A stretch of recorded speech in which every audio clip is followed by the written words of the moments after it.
नमस्कार विद्यार्थी मित्रांनो, विदर्भ आयएस अकॅडमीच्या या प्लॅटफॉर्मवर तुमच्या परत एकदा मनापासून स्वागत आहे.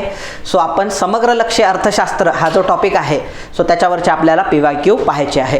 परत एकदा मी थोडीशी माहिती सांगतो. समग्र लक्ष्य अर्थशास्त्र, समग्र लक्ष्य अर्थशास्त्र हा शब्द म्हणजे पहिल्यांदा मी पण ऐकला जेव्हा राज्यसेवेचा मुख्य परीक्षेचा सिलेबस होता त्याच्यात हा मेन्शन होता, समग्र लक्ष्य अर्थशास्त्र. मोस्ट ऑफ द बुक्स जे आपण मार्केटमधले रेफर करतो त्या बुक्समध्ये सहसा हा शब्द मेन्शन नसतो, समग्र लक्ष्य अर्थशास्त्र. आणि आता काय झालंय, गटक आहे त्याच्या मुख्य परीक्षेमध्ये पण समग्र लक्ष्य अर्थशास्त्र आलंय. त्याच्यात एक्सप्लेन केलेलं नाही समग्र लक्ष्य अर्थशास्त्रामध्ये सब टॉपिक कोणते आहे. पण जेव्हा आपण राज्यसेवेच्या मुख्य परीक्षेचा सिलेबस पाहतो तेव्हा आपल्याला लक्षात येते की राष्ट्रीय उत्पन्न नावाचा टॉपिक आहे, ज्यामध्ये GDP, GNP, NNP, NDP किंवा तुमचे जे ग्रीन हरित त्याला GDP म्हणतो किंवा ग्रीन नॅशनल इन्कम ज्याला म्हणतो, ह्या सगळ्या संकल्पना ज्या आहे सो त्या समग्र लक्ष्य अर्थशास्त्राचा भाग आहे. मग त्यात market value, factor cost, basic price, त्याच्यानंतर बेस इयर वगैरे वगैरे ह्या ज्या सगळ्या रिअल GDP, नॉमिनल GDP ह्या सगळ्या संकल्पना समग्र लक्ष्य अर्थशास्त्राचा भाग आहे.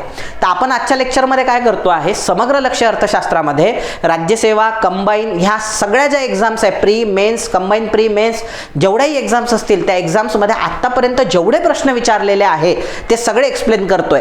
आणि यामुळे काय होणार आहे, तुमच्या दोन गोष्टी साध्य होणार आहे. आता ऑब्वियस आहे, सागर सर घेत आहेत म्हणजे काय करणार आहेत, तुम्हाला आजूबाजूची पण पूर्ण माहिती सांगणार आहेत. हां, जे क्वेश्चन फॅक्च्युअल असणार आहे, ज्याच्याबद्दल सांगण्यासारखं काही नाही, ते तुम्हाला पाठ करायचे ॲज इट इज क्वेश्चन, ते पण मी तुम्हाला सांगेल. पण जे कन्सेप्च्युअल आहे आणि ज्याची पूर्ण माहिती सांगितल्या गेली पाहिजे ती माहिती प्रोव्हाइड करणार आहे. त्यानंतर एखाद्या क्वेश्चनचा अप्रोच कसा असला पाहिजे, जर तो आउट ऑफ द बॉक्स आला तर तो कसा निपटवता आला पाहिजे तुम्हाला परीक्षेत, ते पण मी तुम्हाला सांगेल. आणि या माध्यमातून समग्र लक्ष्य अर्थशास्त्र नावाचा टॉपिक आहे याची मी रिव्हिजन तुम्हाला करून देणार आहे. चला तर मग डिस्कस करायला वेळ न घालवता सुरुवात करू. ह्या नोट्स आहेत, मी तुम्हाला याच्या आधी एक स्पेशल लेक्चर घेतलेलं आहे याच्यावरती की या नोट्स कशा पद्धतीने अर्थव्यवस्था व नियोजन या नोट्स आहे. ह्या नोट्स तुम्ही गट ब आणि क च्या मुख्य परीक्षेसाठी वापरू शकता. भविष्यात येणाऱ्या ज्या प्रिलिम्स एक्झाम असणार आहे तुमच्या राज्यसेवा आणि संयुक्त परीक्षेच्या त्यालाही वापरू शकता. इतर पुस्तकांपेक्षा ही नोट्स वेगळी का बरं आहे, कारण ही नोट्स आहे. येतं लक्षात, हे पुस्तक नाही आहे. पुस्तकं खूप मोठे मोठे असतात, ते परीक्षेच्या दृष्टीनं वाचणं पण हेक्टिक होऊन बसते, भरपूर आकडे दिलेले असतात त्याच्यात. याच्यात पूर्ण आकडे हा फॅक्टर्स त्या ठिकाणी निगेट करण्यात आलेला आहे, कारण त्यांना मुळातच परीक्षेमध्ये महत्त्व कमी आहे. जे महत्त्वाचे आकडे आहेत तेच घेण्यात आलेले आहे. आणि खास करून आपण काय कव्हर केलेलं आहे, आर्थिक पाहणी आणि अर्थसंकल्प 23-24चा जो आहे रिसेंटमधला, आणि आर्थिक पाहणी 2022-23, सो याचे सगळे आकडे ह्या पुस्तकात कव्हर केलेले आहे. ह्या क्लास नोट्स आहे, ॲपवरती या अवेलेबल आहे. या तुम्ही ऑनलाईन मागू शकता घरपोच. फक्त 135 रुपयाची, तशी 180 रुपये MRP आहे, परंतु तुम्हाला घरपोच त्या ठिकाणी 135 रुपयामध्ये ह्या नोट्स त्या ठिकाणी येतील. आता रिसेंटमध्ये मी तुम्हाला ते हे मला फोटोज पाठवले आहे. सो जयपूरमध्ये याची प्रिंटिंग झालेली आहे, तिथून ह्या डिस्पॅच झालेल्या आहे. आता जेवढ्या विद्यार्थ्यांनी ऑनलाईन त्या मागवलेल्या आहे सर्वांच्या घरी या नोट्स आता ह्या 1-2 दिवसामध्ये पोहोचतील. म्हणजे पुढे जाऊया, ट्रॅकिंग पण असणार आहे बरं काय नोट्सचं. म्हणजे तिथून तुम्ही ऑर्डर केल्या आणि जशा त्या तिथून निघाल्या, म्हणजे आता ह्या जरी जयपूरवरून निघाल्या असल्या तरी बॉम्बेला जे आहे क्लास प्लस जी आपली ॲप आहे, ॲप्लिकेशन आहे, क्लास प्लस कंपनीचं आहे. सो ह्या क्लास प्लस कंपनीकडेच सगळा मी कॉन्ट्रॅक्ट दिलेला आहे. सो ह्या बॉम्बेवरून किंवा मुंबईवरून त्या ठिकाणी मुंबईवरून त्या ठिकाणी डिस्पॅच होणार आहे. सो मुंबईवरून जशा ह्या डिस्पॅच होतील तसं तुम्हाला त्याचं ट्रॅकिंग, म्हणजे जसं अमेझॉनवर असते ना की हे इथपर्यंत आलेलं आहे पार्सल तिथपर्यंत, हे पण तुम्हाला अवेलेबल होईल. जे लोक मुंबईच्या जवळ आहे, पुण्याला वगैरे, त्यांना थोडं लवकर मिळेल, म्हणजे 1-2 दिवसात मिळून जाईल. आणि जे छत्रपती संभाजीनगर असू द्या, धाराशिव असू द्या किंवा इकडं परभणी असू द्या, हे मग हे थोडंसं वाढत 3 ते 4 दिवसात. सो ह्या पद्धतीनं ते मिळेल. म्हणजे आणि जो गडचिरोलीमध्ये आहे कॅन्डिडेट त्याला पोहोचायला 7 ते 8. तुम्ही कितीही ग्रामीण भागातले असले तरी तुमच्या घरापर्यंत ह्या नोट्स त्या ठिकाणी 100% पोहोचतील. म्हणजे पुढे जाऊया आपण. भारतातील राष्ट्रीय, आता आपण क्वेश्चन पाहायला सुरुवात करणार आहोत 1 by 1. एक मिनिट, मला पेन सिलेक्ट करू द्या याच्यामध्ये. आपण रेडच पेन राहू देऊ. चला, काय म्हणणं आहे यांचं, भारतातील, थोडा रेड नाही, वेगळा पेन घेऊ, हा एक पेन घेऊ, एक जांभळा घेऊ. भारतातील राष्ट्रीय उत्पन्नाच्या मापनासंदर्भात खालील विधाने विचारात घ्या. आता थोडंसं आणखी मी छोटंसं गायडन्स करतो तुम्हाला महत्त्वाचं एक्झामच्या दृष्टीनं. बघा, आपण अर्थशास्त्राचा मेजर इश्यू काय आहे जो मलाही जाणवला आणि तुम्हालाही जाणवत असेल ज्यांनी एक्झाम्स दिल्या आहे. सो आपण पुस्तकात जी भाषा वापरतो ना, म्हणजे वाचतो ना, पुस्तकी भाषा जी आहे, जी नॉर्मली आपण रेफर करतो बुक्स, सो त्या पुस्तकामध्ये इकॉनॉमिक्सची भाषा वेगळी आहे आणि आयोगाची विचारण्याची भाषा वेगळी आहे. त्यामुळे तुम्ही अर्थशास्त्राचा किती अभ्यास करा, पण जोपर्यंत PYQ ते पण आयोगाने विचारलेल्या पेपरमधले जसच्या तसे पाहत नाही मराठी आणि इंग्लिशमध्ये, तोपर्यंत तुम्हाला जजमेंटच येत नाही उत्तर कसं मारायचं, जेव्हा की तुम्हाला सगळं माहिती असते. तुम्ही अभ्यास करून गेलेले आहे, GDP वाचलंय, GNP वाचलंय, नॅशनल इन्कम वाचलंय, पण जोपर्यंत तुम्ही क्वेश्चन ॲनालिसिस करत नाही तोपर्यंत तुम्हाला वेळेवरती प्रश्न सॉल्व्ह होत नाही. नंतर घरी आल्यावरती कळते, आता तुमच्या लक्षात येईल, अरे हे तर मला माहिती होतं, मग मला का बरं सोडवता आलं नाही पेपरमध्ये, कारण मला भाषाच समजली नाही प्रश्नाची. सो ते प्रश्नाची भाषा समजण्यासाठी तुम्हाला फक्त आणि फक्त आयोगाचे जे क्वेश्चन पेपर आहे तेच तुम्ही रेफरन्स म्हणून वापरा. कारण जे आपण नॉर्मली रेग्युलरली जे पुस्तकं वापरतो मार्केटमधले, सो त्या मार्केटमधल्या पुस्तकांची भाषा आणि आयोगाचे मेंबर जे पेपर सेट करणारे, सो त्यांचं रेफरन्स मटेरियल हे टोटली डिफरंट आहे. त्यामुळे तो डिफरन्स येतोय पोरांनो. आलं लक्षामध्ये? चला, राष्ट्रीय उत्पन्नाच्या मापनासंदर्भात खालील विधाने विचारात घ्या. नॅशनल इन्कम जेव्हा आपण मोजतो सो तेव्हा त्याच्या संबंधित खालील विधाने लक्षात घ्यायची आहे. निर्वाह शेतीमुळे आपणास राष्ट्रीय उत्पन्नाचा कमी आकडा प्राप्त होतो. आता त्यासाठी तुम्हाला सर्वात महत्त्वाची संकल्पना म्हणजे निर्वाह शेती कशाला म्हणतात, सो ते तुम्हाला माहिती असलं पाहिजे. एक मिनिट बघा, वेगवेगळ्या प्रकारच्या शेती असतात, त्यापैकी सबसिस्टन्स फार्मिंग त्याला म्हटल्या जाते, निर्वाह शेती, आणि एक असते कमर्शियल फार्मिंग. आता जे सबसिस्टन्स फार्मिंग असते सो त्याचा प्रॉब्लेम काय आहे की ती फक्त उदरनिर्वाहासाठी केल्या जाते, म्हणून त्याला निर्वाह शेती म्हटल्या जाते. जी शेती 2 किंवा 3 एकर 4 एकर ज्यात घरचेच लोक त्या ठिकाणी काम करतात, त्यातून अन्नधान्य घेतात, घरीच वापरतात आणि थोडंफार विकतात, सो त्याला निर्वाह शेती म्हणतात. मग ऑब्वियस आहे, निर्वाह शेतीमुळे आपणास राष्ट्रीय उत्पन्नाचा कमी आकडा प्राप्त होतो. बरोबर आहे. राष्ट्रीय उत्पन्न मोजताना तुम्ही तुमचा शेतीतला माल जेव्हा बाजारात आणता, बाजारात विकतात, तेव्हा तो आकडा जो आहे तो बाजारात आल्यानंतर बाजारभाव, आपण म्हणतो ना GDP नॅशनल इन्कम कॅल्क्युलेट करताना बाजारभाव, आणि तो पण रुपयामध्ये, तो खूप मॅटर करतो. आता इथं तुम्ही सबसिस्टन्स फार्मिंग मध्ये काय करताय, घरीच उत्पन्न घेताय, घरीच त्याचं युटिलायझेशन करतायत. सो शेतातच बाजरी आहे, ज्वारी आहे, गहू आहे, तुम्ही तेच तिथं घेताय आणि तेच घरामध्ये वापरताय, मार्केटमध्ये विकायला जास्त काढत नाहीये त्याच्यामध्ये. सो त्याच्यामुळं राष्ट्रीय उत्पन्नाचा कमी आकडा प्राप्त होतो. त्यामुळे हे जे विधान आहे ते तंतोतंत बरोबर आहे. आलं लक्षात? आणि तेच कमर्शियल फार्मिंगमध्ये आपण शेतातलं उत्पन्न, म्हणजे एखाद्यानं कमर्शियल फार्मिंग केली, 10 एकरावर संत्रा घेतले, तर तो 10 एकरातले संत्रे घरी खाणार आहे का? खाऊन खाऊन किती खाईल तो? एखाद्या झाडाचे संत्रे खाईल म्हणजे. सो बाकीचे तर मार्केटमध्ये विकायला येतात ना, मग मार्केटमध्ये विकायला आले तर त्याला काय मिळालेलं आहे? बाजार मूल्य मिळालं. बाजार मूल्य मिळालं मुलांनो की मग काय झालं, त्या ठिकाणी ऑटोमॅटिक नॅशनल इन्कम वाढलेला आहे, कारण तो आकडा नॅशनल इन्कम काउंटिंगमध्ये येईल. याचा आकडा नॅशनल इन्कम काउंटिंगमध्येच येत नाही, कारण हा माणूस काय करत नाही, उत्पन्नातला फार कमी हिस्सा तो मार्केटमध्ये आणतो. तेल पाणी विकत घेण्यासाठी किंवा किराणा विकत घेण्यासाठी पैसे लागतात म्हणून त्यातलं थोडंसंच उत्पन्न तो विकतो, बाकी घरीच युटिलाइज करतो. सो त्यामुळे हे जे विधान आहे ते तंतोतंत बरोबर आहे. ज्याचा कन्सेप्च्युअल स्टडी चांगला आहे नॅशनल इन्कमचा, त्याला हे लगेच लक्षात येते की हे विधान एकदम बरोबर आहे. वस्तू विनिमय पद्धतीच्या अस्तित्वामुळे आपणास राष्ट्रीय उत्पन्नाचा जास्त आकडा प्राप्त होतो, हे 100% चुकीचं आहे. वस्तू विनिमय पद्धती म्हणजे काय, त्याला बार्टर सिस्टीम असं म्हटलं जाते. बार्टर सिस्टीम म्हणजे काय, सो पायलीभर गहू द्या. आता तुम्ही पाहिलं असेल आधीच्या कालखंडात हेच चालायचं. सो तेव्हा म्हणजे जर विनिमय करायचा असेल गावामध्ये किंवा ट्रान्झॅक्शन करायचं असेल, समजा एखादा चांभार आहे, तो चांगल्या चपला तयार करतोय, तर त्याला पायलीभर म्हणजे एक माप असते पहा. सो त्याला ते धान्य दिलं जायचं बदल्यात चपला. मडकेवाला आहे त्याच्याकडून, कुंभाराकडून मडके घ्यायचं. एखादा तेली आहे त्याच्याकडून तेल घ्यायचं. आलं लक्षामध्ये? त्याला आपण 12 बलुतेदार अलुतेदार म्हणतो ना, सो गावामध्ये. सो ही सिस्टीम असायची. मग याच्यामध्ये कुठल्याही पद्धतीनं एक पायली धान्य जे घेतलेलं आहे आपण, किंवा एक मापाचं धान्य जे घेतलेलं आहे किंवा चप्पल आहे, याचं रुपयात मूल्य व्यक्तच होत नाहीये ना. आलं लक्षात? कारण मार्केटमध्ये तुम्ही ती चप्पल विकायला आणतच नाहीये, धान्याच्या मोबदल्यात तुम्ही ती चप्पल देताय किंवा चपलीच्या मोबदल्यात धान्य घेतायत म्हणजे.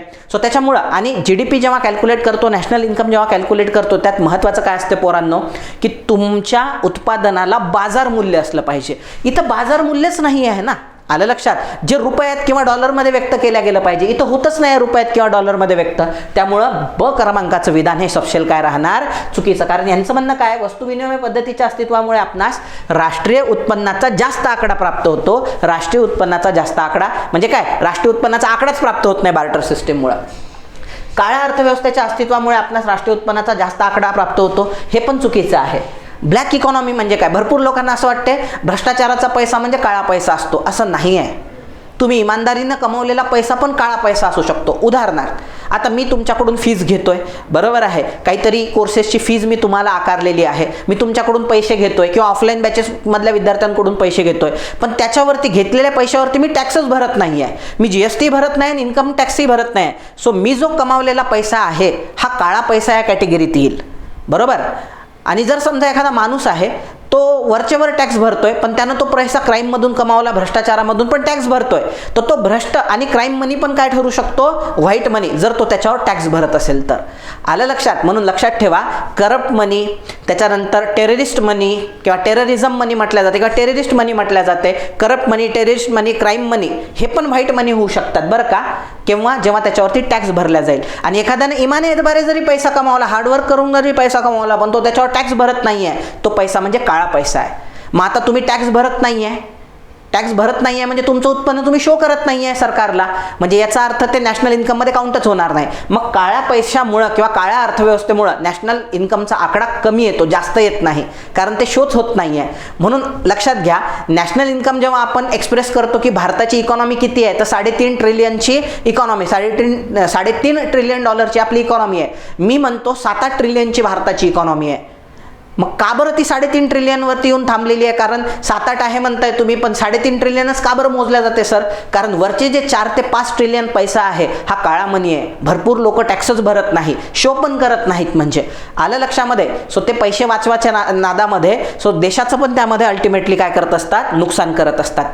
त्यामुळं काळा पैसा जर तुमच्याकडे आहे तर तुम्ही काय करताय, त्या ठिकाणी नॅशनल इन्कम खाली ओढताय. येतं लक्षात. नॅशनल इन्कममध्ये तो पैसा काउंट होत नाही. सो त्याच्यामुळं ब आणि क दोन्ही विधानं चुकीची आहे. तुम्हाला बरोबर विधान विचारलेलं आहे, सो फक्त अविधान काय आहे त्या ठिकाणी बरोबर आहे. बघून घ्या याच्यामध्ये कोणतं विधान बरोबर आहे, फक्त अविधान बरोबर आहे. चला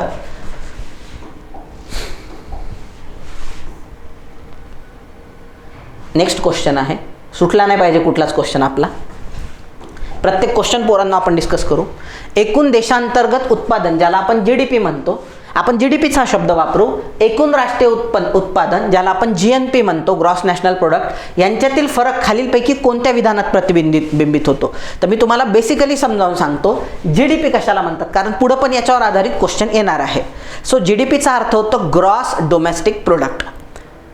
आता ग्रॉस डोमेस्टिक प्रोडक्ट म्हणजे काय? ग्रॉस म्हणजे ढोबळ म्हणजे त्याच्यामध्ये डिटेलमध्ये जायचं नाही, निव्वळ किंवा नेट विचारात घ्यायचं नाही, ढोबळ मानाने विचारात घ्यायचं. त्याला आपण स्थूल हा शब्द वापरतो. स्थूल. डोमेस्टिक म्हणजे देशांतर्गत, डोमेस्टिक म्हणजे घरगुती, म्हणजे ते आपल्या देशाच्या सीमेत तयार झालं पाहिजे असा त्याचा अर्थ होतो. मग तो शब्द आहे ग्रॉस डोमेस्टिक प्रोडक्ट. याची डेफिनेशन काय? एका आर्थिक वर्षामध्ये तुमच्या देशाच्या सीमेअंतर्गत, आर्थिक आणि राजकीय सीमेअंतर्गत उत्पादित केल्या जाणाऱ्या सर्व वस्तू आणि सेवांचे अंतिम बाजार मूल्य म्हणजे जीडीपी. परत सांगतो, याच्यात 4 गोष्टी महत्त्वाच्या आहेत. ते म्हणजे एका आर्थिक वर्षामध्ये, ते आर्थिक वर्ष कुठलं पण असू शकते. भारताच्या केसमध्ये 1 एप्रिल ते 31 मार्च हे एक आर्थिक वर्ष आहे. एका आर्थिक वर्षामध्ये देशाच्या अंतर्गत म्हणजे एका आर्थिक वर्षामध्ये दुसरी महत्त्वाची बाब आहे याच्यामध्ये, ते म्हणजे काय? देशाच्या भौगोलिक आणि आर्थिक सीमेअंतर्गत ते उत्पादन आपल्या देशात व्हायला पाहिजे, तर त्याला डोमेस्टिक म्हणाल. फॉरेनमध्ये तयार होते सो ते भारताच्या जीडीपीचा भाग असणार नाही, ते आपल्या देशात तयार झालं पाहिजे. नंबर 3, एका आर्थिक वर्षात देशाच्या राजकीय आणि भौगोलिक देशाच्या आर्थिक आणि भौगोलिक सीमेअंतर्गत तयार होणाऱ्या सर्व वस्तू आणि सेवा, याच्यामध्ये goods and services, all goods and services, सर्व वस्तू आणि सेवांचे.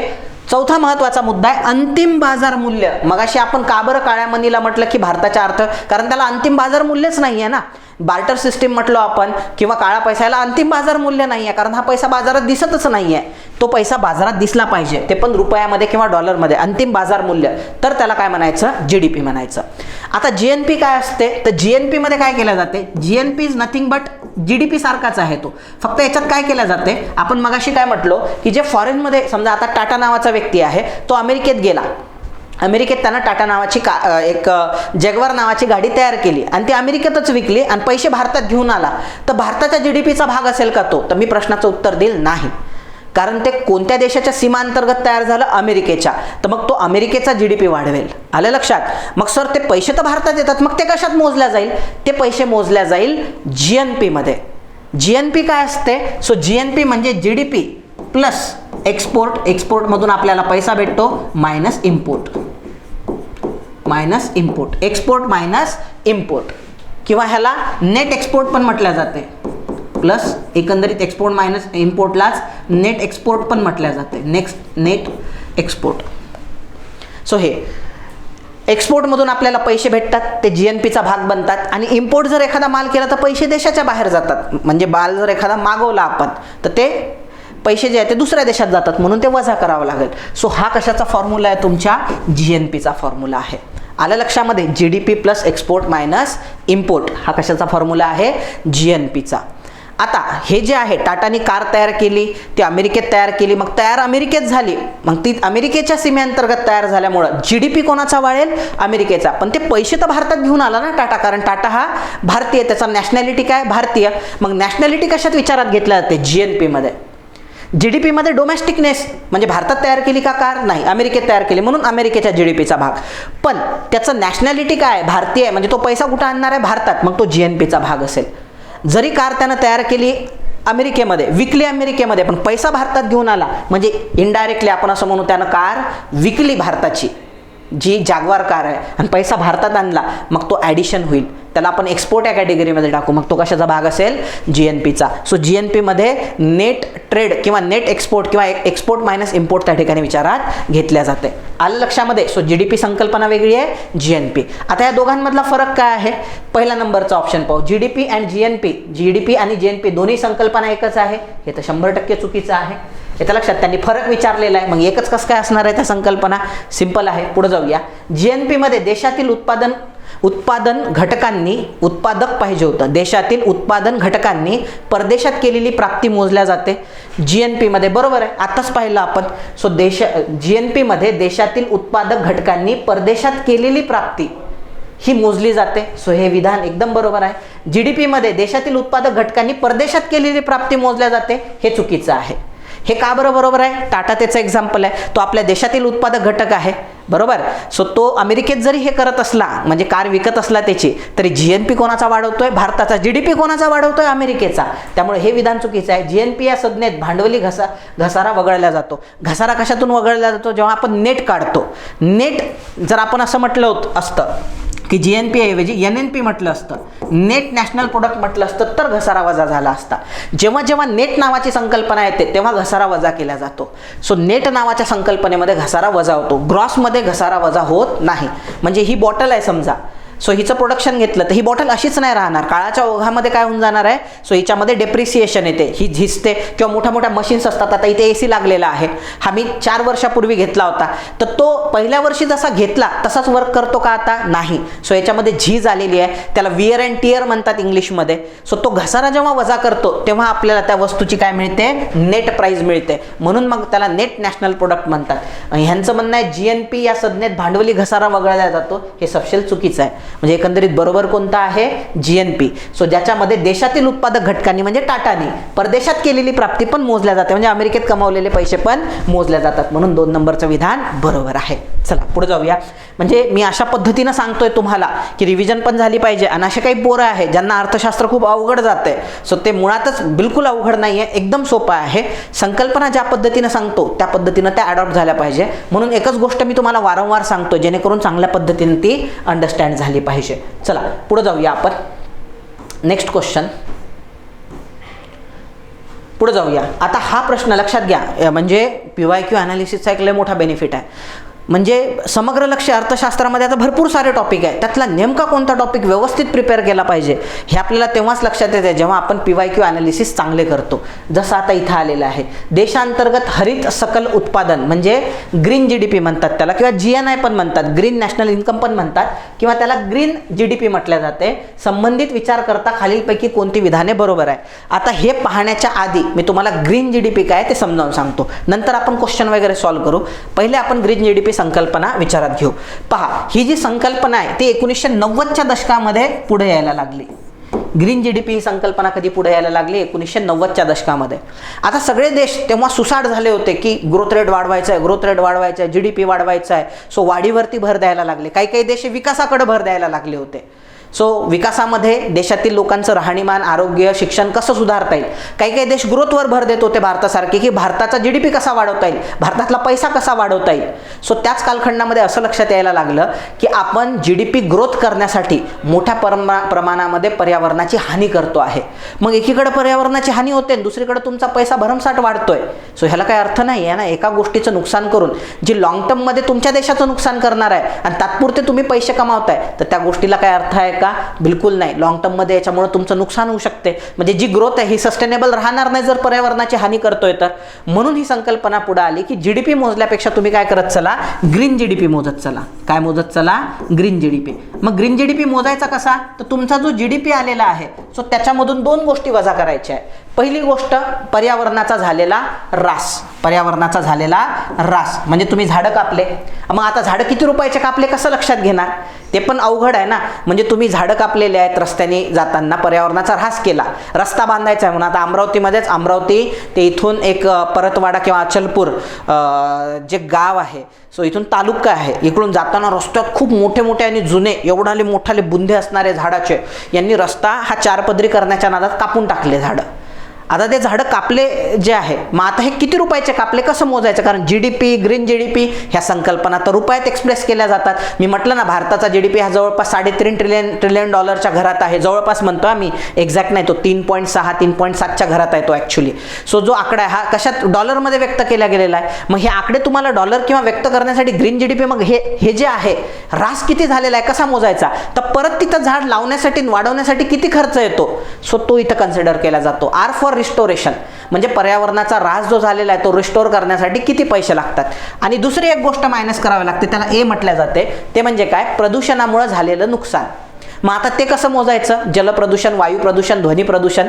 तर त्याचं बेस्ट एक्झाम्पल सांगतो. समजा यमुना नदी आहे, यमुना नदीच्या किनारी खूप महत्त्वाची शहरं वसलेली आहे.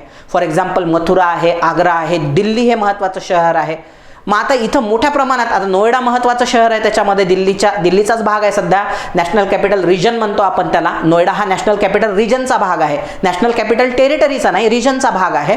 हे नोएडा पूर्णपणे यमुना नदीच्या किनारी आहे. इथं एवढ्या कंपन्या आहे नोएडामध्ये, हे सगळं घाणपाणी कशात सोडत होत्या? यमुनेला लिटरली फेस येतो. एवढे केमिकल्स त्याच्यात सोडल्या जातात. आणि हे सगळे केमिकल पुढे, यमुना ही कोणाची उपनदी आहे? गंगेची. मग गंगेला पण हे स्पॉईल करायचे. मग आता गंगा स्पॉईल झाल्यानंतर जेव्हा सरकारने ठरवलं की गंगा आपल्याला प्युरिफाय करायची, तर लक्षात आलं की याच्यासाठी जो खर्च आहे हा जवळपास 10,000, 20,000, 30,000 कोटीच्या घरात आहे. मग झालं असं, सरकारचे धाबेदन आणले की एकीकडे आपण जीडीपी वाढला ओरडतो, पण तो लॉस भरून काढण्यासाठी एन्व्हायरमेंटचा एवढा पैसा लागायला लागलेला आहे. सो मग अशा पद्धतीनं मग आता ऱ्हास झाला, तो रिस्टोर करण्यासाठी किती पैसे लागतात, तो अवॉइड करण्यासाठी परत पहिल्यासारखी यमुना नदी करण्यासाठी किती खर्च लागणार आहे, गंगा नदी परत पहिल्यासारखी करायला किती खर्च लागणार आहे, तो खर्च म्हणजे आपण त्याला प्रदूषणाने झालेली हानी सो इथं मोजणार आहे. इथं रिसोर्सेसची झालेली हानी आणि इथं प्रदूषणामुळे झालेली हानी हे जेव्हा कन्सिडर करून काढल्या जातो त्याला ग्रीन जीडीपी म्हणतात. जगामध्ये सर्वात पहिल्यांदा 2006 मध्ये, ही इयर लक्षात ठेवा, चीन असा देश आहे ज्यानं ग्रीन जीडीपी, त्यांचा पंतप्रधान खूप जबरदस्त होता. आताचा शी जिनपिंग जे पंतप्रधान आहे तो फक्त नावाला आहे, येतं लक्षात. तेव्हा वेन जियाबाऊ होता. सो त्यांनी घोषणा केली की चायना काय करेल म्हणे, ग्रीन जीडीपी कॅल्क्युलेट करेल म्हणे. चायनानं जसं ग्रीन जीडीपी काढायला सुरुवात केली तर 2004 मध्ये त्यांचा जो जीडीपी आला त्याच्या ग्रोथ रेटमध्ये 3% घट झाली. 2 डिजिटमध्ये 12% त्यांचा जीडीपी होता, तो डायरेक्ट ग्रीन जीडीपी मोजल्यामुळे 9%वर आला आणि त्यामुळे फॉरेन इन्व्हेस्टमेंटवर प्रभाव पडायला लागला. म्हणून 2007 मध्ये चायनाने ग्रीन जीडीपी काढायचं बंद करून टाकलं. मग भारताला पण जाग आली, म्हणजे चायनाने जरी बंद केलं तर आपणही करू. म्हणून 2011 मध्ये जेव्हा युपीए सरकार होतं, म्हणजे काँग्रेसच्या अध्यक्षतेखाली युपीए सरकार, तेव्हा जयराम रमेश हे ग्रामीण विकास मंत्रालय त्यांच्याकडे होतं. सो त्यांनी एक कमिटी गठीत केली जयराम रमेश यांनी. सो ती होती पार्श्वदास गुप्ता कमिटी. आणि ह्या पार्श्वसारथी शोम कमिटी, पार्श्वसारथी शोम नाही, माझी मिस्टेक झाली, पार्श्वदास गुप्ता समिती आहे, ती 2011 मध्ये गठीत केली. पण तिनं दिलेला अहवाल हा आतापर्यंत अहवालच आहे, सरकारने स्वीकृत केलेला नाही. सो त्या समितीनं ग्रीन जीडीपी कसा कॅल्क्युलेट करायचा किंवा कॅल्क्युलेट केला पाहिजे सो असं रिकमेंडेशन त्यांच्या अहवालात दिलं, पण तो अहवाल आजपर्यंत उघडून पाहण्यात आलेला नाही आहे. म्हणजे तो अहवालच आहे, म्हणजे सरकारने त्यावर कुठली ॲक्शन घेतली नाही. सो याच्याशी रिलेटेड काही पण तुम्हाला परीक्षेमध्ये विचारू शकतात. आता हा प्रश्न फार सोपा आहे. देशांतर्गत हरित सकल उत्पादन म्हणजे ग्रीन जीडीपी संबंधी विचार करता खालीलपैकी कोणते विधाने बरोबर आहे? अर्थव्यवस्थेच्या वाढीसाठी संसाधनाचा वापर करा, येतं लक्षामध्ये, हे विधान आपण बरोबर म्हणू. दुसरं, अर्थव्यवस्थेची वाढ प्रभावीपणे करण्यासाठी संसाधनाचा पर्याप्त, कार्यक्षमतेने आणि परिणामकारक वापर करा, हे पण बरोबर आहे. पुढं, अर्थव्यवस्थेच्या वाढीकरता संसाधनाचे शोषण करा, हे असं सांगेल का ग्रीन जीडीपी शोषण करा म्हणून? बिलकुल नाही, हे करू नका. म्हणूनच ग्रीन जीडीपी तुम्हाला त्याचं रिअलायझेशन करून देण्यासाठी, की संसाधनांचं लिटरली तुम्ही एक्सप्लॉयटेशन करताय, हे सांगण्यासाठीच ग्रीन जीडीपी आपण काढतो आहे. दुसरं, अर्थव्यवस्थेच्या वाढीसाठी संसाधने संपेपर्यंत वापरा.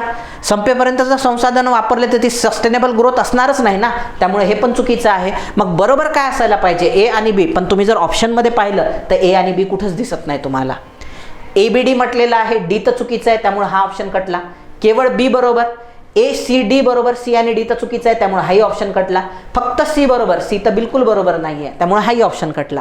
मग याचा अर्थ काय? फक्त विधान ब बरोबर तुम्ही मारलं पाहिजे. मग अ का बरं चुकीचं आहे? तर यांनी म्हटलेलं आहे अर्थव्यवस्थेच्या वाढीसाठी संसाधनांचा वापर करा. नाही, अर्थव्यवस्थेच्या वाढीसाठी संसाधनाचा वापर करा म्हणजे GDP, पण तो कार्यक्षमतेने करा. त्याच्यानंतर फ्युचरचा विचार करून करा. त्याच्यानंतर पर्याप्त कार्यक्षमतेने आणि परिणामकारकपणे करा म्हणजे ग्रीन जीडीपी. आणि तुम्हाला ग्रीन जीडीपीच विचारलेला आहे, म्हणून विधान फक्त ब बरोबर यायला पाहिजे. म्हणून फक्त काय यायला पाहिजे? ब बरोबर यायला पाहिजे.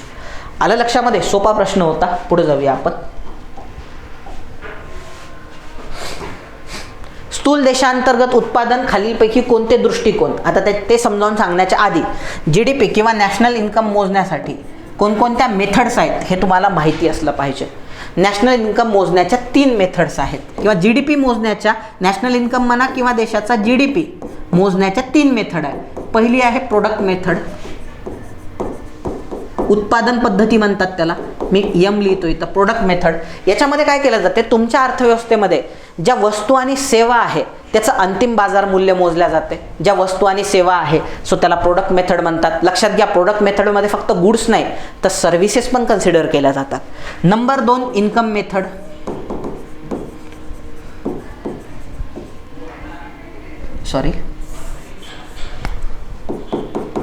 दुसरी कोणती मेथड आहे?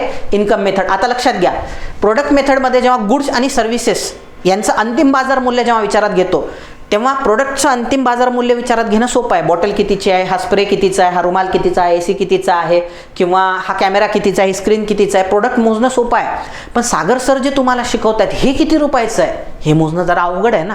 मग हे कसं मोजायचं? याचं अंतिम बाजार मूल्य कोण ठरवणार? सागर सर एवढं महत्त्वाचं आपल्याला शिकवतायत, याचं अंतिम बाजार मूल्य कोण ठरवणार? ते जरा मोजणं अवघड आहे. मग अशा सर्कमस्टन्सेसमध्ये सागर सरांना उत्पन्न किती मिळालं त्याच्यातून, ते म्हणजे त्यांचं अंतिम बाजार मूल्य. मग त्याच्यासाठी इन्कम मेथड डिसाईड करण्यात आलेली आहे, ज्याच्यामध्ये 4 गोष्टी विचारात घेतल्या जातात, की देशातल्या लोकांनी कमावलेला प्रॉफिट, कमावलेली सॅलरी, त्याच्यामध्ये 4 गोष्टी असतात. मी इथं लिहितो पहा. Salary, S for salary, R for rent, म्हणजे त्यांना रेंट किती मिळालेलं आहे, भाडं किती मिळालेलं आहे. उत्पन्न ह्या 4 प्रकारेच मिळत असते, एक तर सॅलरी, रेंट, प्रॉफिट किंवा इंटरेस्ट.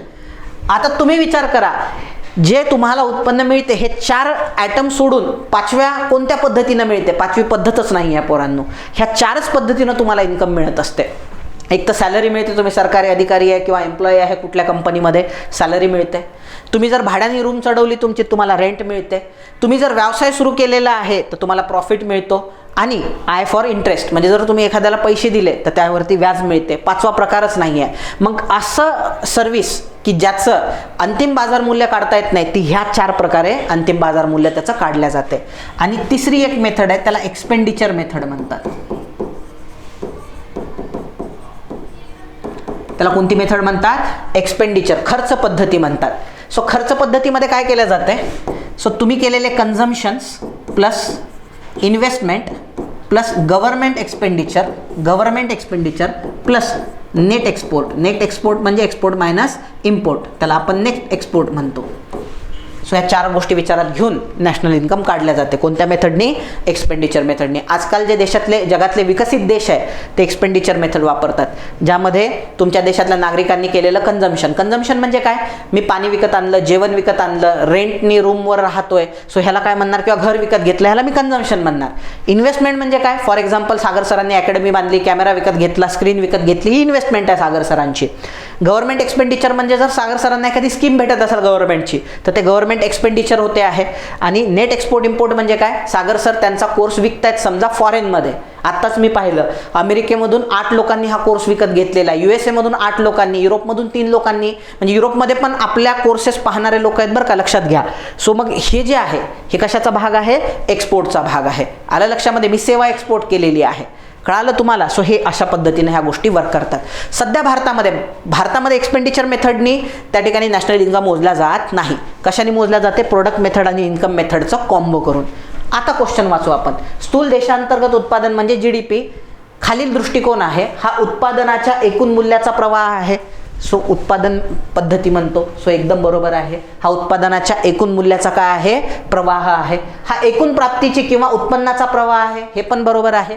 आणि हा एकूण खर्चाचा प्रवाह आहे, हे पण बरोबर आहे. खर्च पद्धती, उत्पन्न पद्धती, उत्पादन पद्धती तीनही बरोबर आहे. म्हणून ह्याच्यापैकी विधान नंबर 4 बरोबर आहे. सो तीनही विधानेवरील पैकी काय आहे, बरोबर आहे. आता ज्या पोरांनी फक्त हे वाचलं आणि ज्यांना सवय नाही आहे असं काही वाचण्याची, ते पोरं 100% परीक्षेत चुकणार. हे खर्चाचा प्रवाह, उत्पन्नाचा प्रवाह, मूल्याचा प्रवाह हे तर पहिल्यांदाच ऐकतो आहे मी. सो मग त्यामुळं तुम्हाला काय पाहिजे, ह्या गोष्टींचा वाचण्याचा वारंवार अनुभव पाहिजे आहे. पुढे जाऊया आपण. त्यांचं काय म्हणणं आहे, हा फॅक्च्युअल क्वेश्चन आहे, मी पटकन सांगून मोकळा होतो आणि पुढे जातो. आर्थिक वृद्धीची संकल्पना पुढीलपैकी कुणी मांडली. आर्थिक वृद्धी म्हणजे बचत दर आणि लोकसंख्येत होणाऱ्या वाढीमुळे दीर्घकाळात क्रमाने आणि स्थिरपणाने होणारा बदल. म्हणजे आर्थिक वृद्धीची ही व्याख्या कोणी केलेली आहे, आर्थिक वृद्धी कशाला म्हणायचं, ग्रोथ कशाला म्हणायचं, तर त्यांचं म्हणणं आहे लोकसंख्या, बचतीचा दर आणि लोकसंख्या ह्याचा लॉंग टर्म मधला असणारा परिणाम म्हणजेच आर्थिक वृद्धी. तर ही प्राध्यापक शुम्पीटरनी मांडलेली संकल्पना आहे. आता ती मांडलेली आहे, परत जर असाच प्रश्न आला तर उत्तर तेच मारा, याच्या लक्षामध्ये. सो आता काय करू शकता तुम्ही याच्यामध्ये, अमर्त्य सेन काय बोललेला आर्थिक वृद्धीबद्दल किंवा नॅशनल डेव्हलपमेंटबद्दल, किंडल बर्जर काय बोललेला आहे आणि श्रीमती उर्सुला हिक्स काय बोललेली आहे. आलं लक्षामध्ये. सो एकदा एक्झामच्या दृष्टीने ह्या गोष्टी पाहून घ्यायच्या, नेटवरती सर्च करायच्या, एका वेळेत लिहून घ्यायच्या, कारण पुढच्या वेळेस या बाकीच्या ऑप्शनवरती प्रश्न येण्याचे चान्सेस असतात. अमर्त्य सेनवर एकदा येऊन गेलेला आहे. सो त्यांनी नॅशनल ग्रोथ नाही पण त्यांनी डेव्हलपमेंट, विकास कशाला म्हणतात. सो विकासामध्ये त्यांनी नवीन काही गोष्टी जोडलेल्या होत्या. एखाद्या देशाच्या विकासामध्ये किंवा म्हणजे त्यांनी पॉवर्टीशी रिलेटेड बोललेले होते. दारिद्र्य कशाला म्हणतात. सो एखाद्या माणसाला अपॉर्च्युनिटी न मिळणं, स्पेशली दलित वर्गाबद्दल, महिला वर्गांबद्दल, शेड्यूल ट्राईब्स वर्गांबद्दल, की त्यांच्यात क्षमता असते, टॅलेंट असते, पण ते विशिष्ट जातीतले असल्यामुळे त्यांना अपॉर्च्युनिटी मिळत नाही. मग ज्यांना अशा अपॉर्च्युनिटीज नाकारल्या जाते किंवा ज्यांना डिग्निटी प्राप्त होत नाही. डिग्निटी म्हणजे काही कम्युनिटीज काय करतात, मुद्दामून आम्ही अप्पर कास्ट आहे म्हणून लोअर कास्ट लोकांचा अवमान करतात. जरी अशा एखाद्या शेड्यूल कास्टमधल्या व्यक्तीचा उत्पन्न खूप जास्त आहे, तो कलेक्टर आहे, त्याची पॉलिटिकल, सोशल, ही सगळी पॉलिटिकल, इकॉनॉमिकल सिच्युएशन खूप चांगली आहे, पण तो सोशली शेड्यूल कास्ट असल्यामुळे त्याचा अपमान होत असेल, त्याची डिग्निटी नाकारल्या जात असेल, तर तो पण BPL म्हणजे त्याला पण BPL किंवा त्याला पण आपण त्याला म्हणू शकतो, ही पण एक पॉवर्टीचा एक प्रकार आहे, संधी नाकारणे. नाहीतर आतापर्यंत पॉवर्टी कशाला म्हणतात की बाबा त्या ठिकाणी तुमच्याकडं जे दैनंदिन जीवनात जगण्यासाठी आवश्यक ज्या गोष्टी लागतात, अन्न वस्त्र निवारा, त्या मिळवण्यासाठी पण तुमच्याकडं अमाऊंट नसते किंवा पैसा नसणे, म्हणजे तुम्ही बिलो पॉवर्टी लाईन आहेत किंवा दारिद्र्य आहे किंवा तुमच्याकडे दारिद्र्य असं म्हटलं जायचं. पण याच्यामध्ये हे अपॉर्च्युनिटी नाकारणे, डिग्निटी, ह्या गोष्टींचा विचार करणारे अमर्त्य सेन होते. सो हे थोडंसं नेटवरून काय करायचं, पाहून घ्यायचं. पुढे जाऊया आपण. राष्ट्रीय उत्पन्नाची खाती खालील गोष्टी समजावून घेण्यास मदत करतात. म्हणजे राष्ट्रीय उत्पन्नाचे जे खाते असतात वेगवेगळे, ते कोणामुळं म्हणजे समजून घेण्यासाठी कोणत्या गोष्टी मदत करतात. आता इथं काय लिहिलेलं आहे, चार्टर्ड अकाउंटंटचा व्यवसाय. सो लक्षात घ्या, चार्टर्ड अकाउंटंटचा व्यवसाय हा आपल्या राष्ट्रीय उत्पन्नाचा भाग आहे, पण चार्टर्ड अकाउंटंटच्या खातीमुळं तुम्हाला राष्ट्रीय उत्पन्नाची खाती विचारात घेता येत नाही. चार्टर्ड अकाउंटंट कोण असतात, फॉर एक्झाम्पल माझा CA आहे, येतं लक्षामध्ये. सो माझा CA काय करेल, मला पूर्ण डिटेल्स देईल की बाबा सर तुमचा एवढा खर्च होतोय, तुम्ही एवढा टॅक्स भरला पाहिजे, तुम्ही इथे इन्व्हेस्टमेंट करा म्हणजे तुम्हाला टॅक्स पण वाचेल, तुम्ही ही पॉलिसी काढा ती. सो माझा चार्टर्ड अकाउंटंट मला मदत करेल. राष्ट्रीय उत्पन्नाशी त्याचा तितकासा संबंध नाही, त्याच्यामुळे हे विधान काय आहे, नॅरो माइंडेड असल्यामुळं चुकीचं आहे. मात्र अर्थव्यवस्थेच्या एकूण प्रदानाची कामगिरी, सो त्याच्यामुळे राष्ट्रीय उत्पन्न विचारात घेता येईल आपल्याला, किंवा त्याची खाती विचारात घेता येईल. विश्लेषणात्मक प्रारूपाच्या बांधणीच्या चौकटी एकदम बरोबर आहे. म्हणजे राष्ट्रीय उत्पन्नात वेगवेगळे सेक्टर्स असतात, त्याचं जर विश्लेषण केलं तर आपल्याला राष्ट्रीय उत्पन्न मिळू शकते. म्हणून बी आणि सी हे दोन विधानं त्याच्यामधले बरोबर आहे. म्हणजे बी आणि सी विधानं योग्य आहे, अविधान योग्य नाही, कारण ते नॅरो माइंडेड आहे. नॅरो माइंडेड म्हटल्यापेक्षा नॅरो आहे. नॅरो आहे म्हणजे संकुचित संकल्पना आहे ती. चार्टर्ड अकाउंटंटच्या व्यवसायामुळं राष्ट्रीय उत्पन्नाची खाती लक्षात येत नाही. चार्टर्ड अकाउंटंट प्रायव्हेट बिझनेसेससाठी असतो. राष्ट्रीय उत्पन्नाच्या खाती मोजण्यासाठी गव्हर्नमेंटचे वेगळे डिपार्टमेंट्स आहेत, त्यामध्ये चार्टर्ड अकाउंटंटचा काही संबंध नाही आहे. त्यामुळं अ नंबरचं विधान चुकीचं आहे. पुढे जाऊया आपण. आता हे तर नेहमी विचारतात तुम्हाला परीक्षेमध्ये, ते म्हणजे काय? राष्ट्रीय उत्पन्न समिती. राष्ट्रीय उत्पन्न समिती ही कधी गठीत झालेली आहे तर तुम्हाला पाठच पाहिजे. 4 ऑगस्ट 1949. राष्ट्रीय उत्पन्न मोजण्यासाठी 4 ऑगस्ट 1949 मध्ये राष्ट्रीय उत्पन्न समितीची नेहरूंना गठन केलं होतं. त्याचे अध्यक्ष PC महालनोबिस होते, म्हणून याला महालनोबिस समिती म्हणून देखील ओळखले जाते. Doctor VK.R.V. राव आणि प्रोफेसर गाडगीळ हे त्याचे सदस्य होते. 3 सदस्यीय समिती होती. त्यातले एक अध्यक्ष PC महालनोबिस आणि 2 सदस्य ते म्हणजे प्राध्यापक गाडगीळ आणि प्राध्यापक DR गाडगीळ आणि डॉक्टर VK.R.V. राव हे त्याचे सदस्य होते. आता ह्या समितीचं काम काय होतं? ह्या समितीचं काम होतं राष्ट्रीय उत्पन्न मोजणे, आणि त्यांनी त्यासाठी पहिला अहवाल 1951 मध्ये जाहीर केला राष्ट्रीय उत्पन्न मोजल्याचा, पण तो प्रिमिटिव्ह होता म्हणून दुसरा अहवाल आणि फायनल अहवाल 1954 मध्ये जाहीर केला. 1954 मध्ये त्यांचं म्हणणं होतं की आपल्या देशाचं राष्ट्रीय उत्पन्न मोजल्यानंतर लक्षात आलं की पर कॅपिटा इन्कम जे आहे ते 246.9 आहे. किती आहे? 246.9 हे आपल्या देशाचं पर कॅपिटा इन्कम आहे. म्हणजे आपल्या देशातला व्यक्ती हा ॲव्हरेज इन्कम किती कमावतोय तर 246.9 रुपये एका वर्षामध्ये तो ॲव्हरेज कमावतोय भारतातला नागरिक. राष्ट्रीय उत्पन्न मोजल्यानंतर भारताच्या अर्थव्यवस्थेच्या एकूण 50% उत्पन्न जे आहे किंवा हाफ उत्पन्न जे आहे, हाफ किंवा 50% म्हणू आपण त्याला, हे शेती क्षेत्रामधून येते. 1/6 जे उत्पन्न आहे किंवा 1/3 जे उत्पन्न आहे ते सेवा क्षेत्रामधून येते. 1/6 उत्पन्न जे आहे ते दळणवळण उत्पादन याच्यामधून येते आहे. व्यापार वाणिज्यामधून 1/6 येते आहे आणि 7.5% वाटा हा सरकारी क्षेत्राचा आहे. सो असं ह्या कमिटीनं सांगितलं होतं त्यांच्या अंतिम अहवालामध्ये 1954च्या. आता आपण वापस येऊया. स्वातंत्र्यानंतर भारत सरकारने ऑगस्ट 1948 मध्ये, नेहमी असं देतात हे 48 मध्ये नाही आहे, 49 मध्ये आहे, त्यामुळे हे चुकीचं आहे. पहिलंच विधान चुकलेलं आहे. दुसरं पाहू. या समितीमध्ये प्राध्यापक PC महालनोबिस, प्राध्यापक DR गाडगीळ जे मी म्हटलो आत्ता तुम्हाला, आणि प्राध्यापक VK.R.V. राव यांचा समावेश होता. हे एकदम बरोबर आहे. राष्ट्रीय उत्पन्न समितीचा पहिला अहवाल 51 मध्ये, अंतिम अहवाल 54 मध्ये झाला. हे पण बरोबर आहे. कोणती विधानं चुकीची आहे? फक्त अविधान काय आहे? चुकीची आहे. फक्त अविधान चुकीचं आहे, बाकी 2 विधानं बरोबर आहे. लक्षात. चला पुढे जाऊया आपण. खालीलपैकी कोणते विधाने अयोग्य आहेत? विशिष्ट कालावधीत देशाच्या नागरिकांनी उत्पादित केलेल्या वस्तू व सेवांचे एकूण पैशातील मूल्य म्हणजे स्थूल राष्ट्रीय उत्पादन GNP होय. बघा, विशिष्ट कालावधीत देशाच्या नागरिकांनी, हा शब्द महत्वाचा आहे. कोणत्या देशाच्या नागरिकांनी? लक्षात. मग नागरिक तो इथं कमावू द्या किंवा अमेरिकेत कमावू द्या, संबंध नाही. जसं मी म्हटलं होतं ना, भारताचाच नागरिक आहे. कोण? टाटा. समजा रतन टाटा म्हणू, बरोबर. सो रतन टाटांनी अमेरिकेमध्ये जाऊन कार जगवार तयार केली आणि तिथंच विकली, पैसे भारतात घेऊन आला, तर तो भारताच्या GNPचा भाग राहील की नाही? हो, 100%. GDPचा भाग कोणाच्या असेल? अमेरिकेच्या. मग हे बरोबर आहे. विशिष्ट कालावधीत देशाच्या नागरिकाने, नागरिक हा शब्द आला म्हणजे नॅशनॅलिटी आली, म्हणजे ग्रॉस नॅशनल, डोमेस्टिक म्हटलं तर मग तिथं नॅशनॅलिटी नाही. एखादा फॉरेनर आहे, भारतात उत्पन्न घेतो येऊन, किंवा एखादा जो बायडन आहे, भारतात उत्पन्न घेतो येऊन, भारतात एखादी सेवा देतोय, तो त्यातून उत्पन्न कमावतोय, तर भारताच्या GDPचा भाग असणार, जरी तो जो बायडन असला, कारण त्याच्यामध्ये नागरिकत्व विचारात घेतल्या जात नाही, भारताची सीमा विचारात घेतल्या जाते. पण जेव्हा GNP आपण विचारात घेतो तेव्हा नॅशनॅलिटी विचारात घेतल्या जाते. जरी भारतीय माणूस फॉरेनला जाऊन उत्पन्न घेतोय तरी तो भारताच्या GNPचा भाग असतो, कारण तो पैसा भारतात येणार आहे, कारण तो भारतीय व्यक्ती आहे. सो त्यामुळे हे विधान एकदम बरोबर आहे, त्याच्यामध्ये काहीच चुकीचं नाही आहे. दुसरं, उत्पन्नाचा असा भाग जो देशात उत्पादित होतो परंतु परदेशी नागरिकांना प्राप्त होतो. आता बघा, देशाचा असा भाग जो देशात उत्पादित होतो पण काय झालेला आहे? परकीय नागरिकाला प्राप्त झालेला आहे, त्याचा समावेश स्थूल उत्पादनात केला जातो, हे चुकीचं आहे.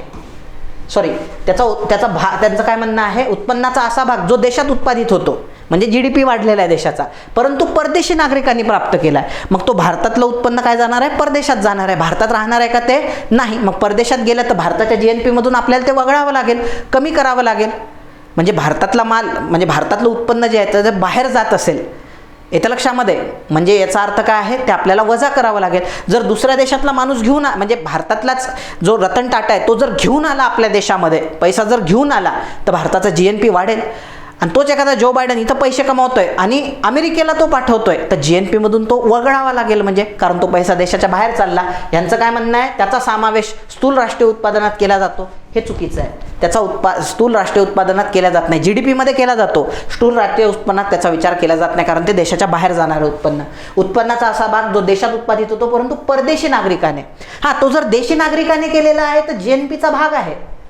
मात्र तो परदेशी नागरिक आहे, भारतात घेऊन उत्पादन देतो म्हणजे तो GDPचा भाग आहे, GNPचा नाही. GNP मधून तो वगळावा लागेल. त्यामुळे हे विधान चुकीचं आहे. प्रतिमानसी उत्पन्न हे देशातील लोकांचे सीमांत उत्पन्न दर्शवते, हे पण विधान काय आहे, चुकीचं आहे. प्रतिमानसी उत्पन्न म्हणजे काय, पर कॅपिटा इन्कम. त्याला काय म्हटलं जाते, per capita income. Per capita income कसं काढलं जाते, so it is a average income. Per capita income काय आहे देशाचं, ॲव्हरेज इन्कम. ते ॲव्हरेज काढल्या जाते. म्हणजे तुमचं नॅशनल इन्कम किती आहे भागीला पॉप्युलेशन किती आहे, याचं जे ॲव्हरेज येईल नॅशनल इन्कम भागीला पॉप्युलेशन, ते म्हणजे तुमचं काय असते, पर कॅपिटा इन्कम असते.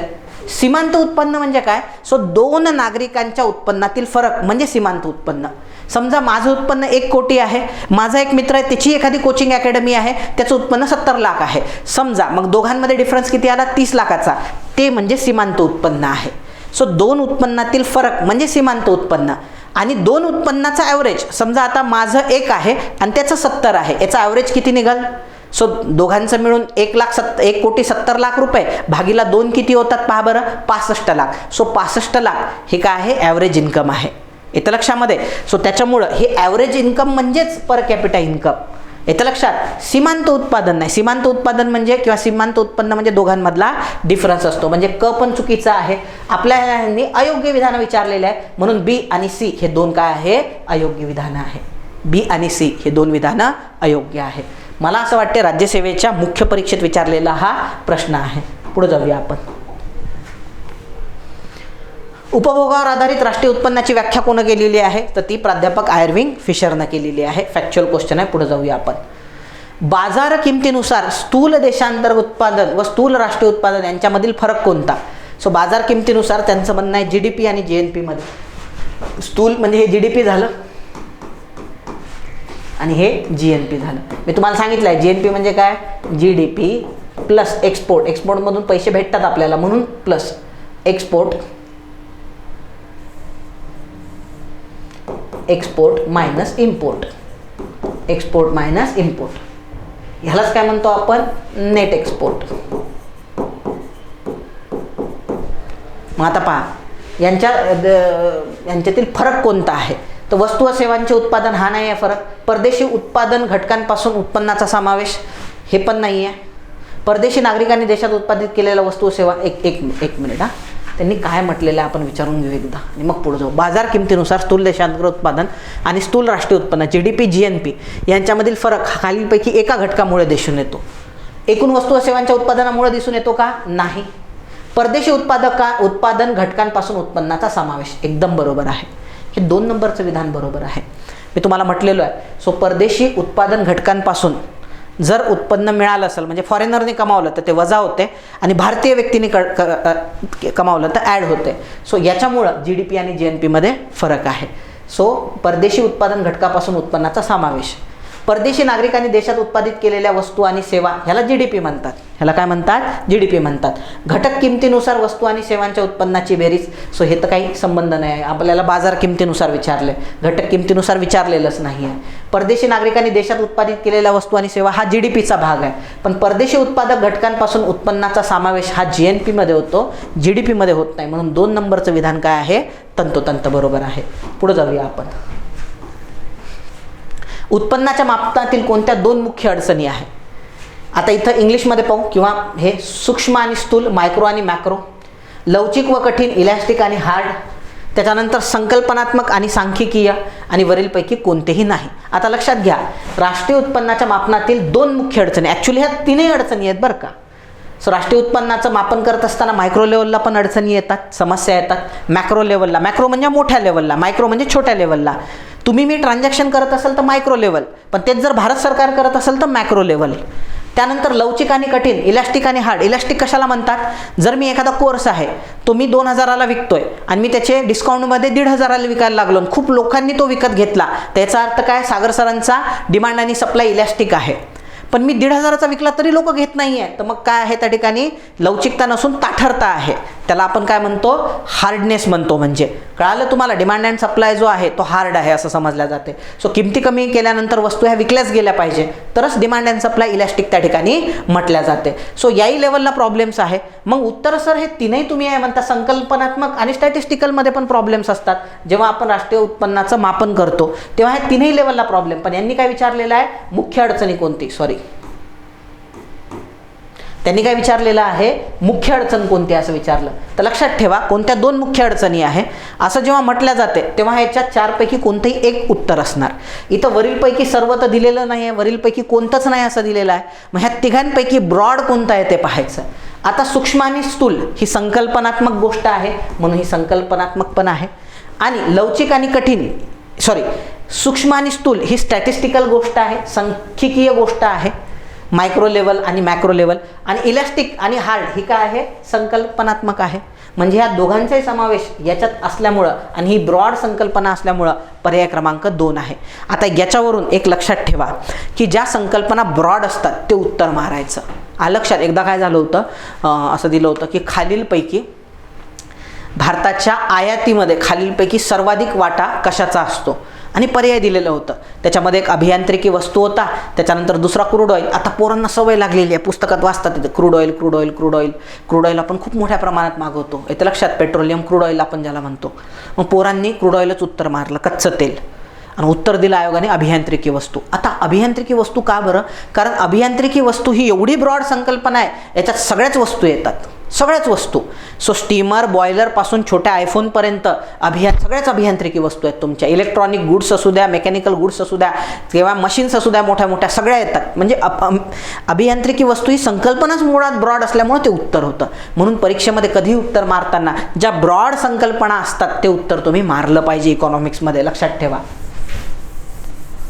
आता याच्यामध्ये संकल्पनात्मक आणि सांख्यिकीय ही काय आहे? ब्रॉड संकल्पना आहे, सूक्ष्म स्थूल लवचिक कठीणपेक्षा. म्हणून आपण काय केलेलं आहे? ते उत्तर मारलेलं आहे. पुढे जाऊया. विकासाच्या अर्थशास्त्रात उत्पन्नाच्या असमानतेचं विश्लेषण करणारी कोणती वक्राला काय म्हणतात? आता हे मी वक्ररेषा नावाचं स्पेशल एक यूट्यूबला लेक्चर टाकलेलं आहे. माझी अशी इच्छा आहे तुम्ही ते बघून घेतलं पाहिजे. तरीही या प्रश्नाचं जस्टिफिकेशन देत असताना मी समजावून सांगतो की बघा, राष्ट्रीय उत्पन्नाचं आहे त्याच्यातली तफावत जी आहे, सो ती ज्या कर्व त्याच्यासाठी दाखवला जातो, हा कर्व काढला जातो, याला लॉरेन्स कर्व म्हणतात. याला काय म्हटलं जाते? Lawrence curve. याला ए म्हटलं जाते आणि ह्या भागाला बी म्हटलं जाते. हा कर्व जसा जसा इकडं वळतो म्हणजे सरळ होत जातो तसतसं इन्कममध्ये समानता प्रस्थापित होते, आणि तो जसा जसा वाकडा होत जातो म्हणजे या साईडनं सरकत जातो तसतसं राष्ट्रीय उत्पन्नात तुमच्या देशात तफावत आहे. सो मग राष्ट्रीय उत्पन्नातील तफावत दाखवणारा हा जो कर्व आहे, येतं लक्षात? त्या कर्वला लॉरेन्स कर्व म्हणतात, कारण लॉरेन्स नावाच्या व्यक्तीने तो शोधलेला आहे कर्व. आणि यापासून जो इंडेक्स कॅल्क्युलेट केला जातो सो त्याला गिनी इंडेक्स असं म्हटलं जाते. गिनी इंडेक्स असं म्हटलं जाते, गिनी गुणांक असं म्हटलं जाते. गिनी गुणांक कसा काढतात? a/a+b, a/a+b. गिनी गुणांक जेव्हा 0 असतो तेव्हा संपूर्ण समानता असते म्हणजे, आणि गिनी गुणांक जेव्हा 1च्या जवळ जातो तेव्हा संपूर्ण असमानता असल्याचं मानल्या जाते. कर्व जसा जसा आडवा होतो तसतसं असमानता वाढते, जसा जसा सरळ होतो तसतशी समानता प्रस्थापित होते. मग समानता आणि असमानता उत्पन्नातील तफावत ही लॉरेन्स वक्ररेषेने दाखवल्या जाते. कुझनेट वक्ररेषा काय दाखवते आहे की जशी जशी तुमच्या अर्थव्यवस्थेमध्ये डेव्हलपमेंट होते तसतसा पर्यावरणाचा ऱ्हास होतो किंवा असमानता वाढत जाते, आणि नंतर जी आहे ॲटोमॅटिक असमानता आणि पर्यावरणाचा ऱ्हास ॲटोमॅटिक कमी होतो, कारण मिळालेल्या उत्पन्नातून आपण तो रिकवर करत चालतो. सो तो अशा पद्धतीनं दाखवला जातो. याला कुझनेट कर्व म्हणतात. एका सर्टन लिमिटपर्यंत जेव्हा देशाचं उत्पन्न वाढते तेव्हा असमानता वाढत जाते आणि त्यानंतर ते ॲटोमॅटिक कमी होते, असं कोणाचं म्हणणं होतं? सायमन कुझनेट्स या नोबेल प्राइज विनर इकॉनॉमिक्समधला. सो याचं म्हणणं होतं याला कुझनेट्स कर्व म्हणतात. हा पण मी कव्हर केलेला आहे बरं का त्या लेक्चरमध्ये. आणि फिलिप्स कर्व काय आहे, बेरोजगारी आणि तुमची महागाई, जशी जशी महागाई वाढते तसतशी बेरोजगारी कमी होते असं कोणी सांगितलेलं होतं, फिलिप्सनी. सो तो असा कर्व आहे. जसजशी इकडं महागाई वाढत जाते तसतसं बेरोजगारीचं प्रमाण कमी होत जाते आहे.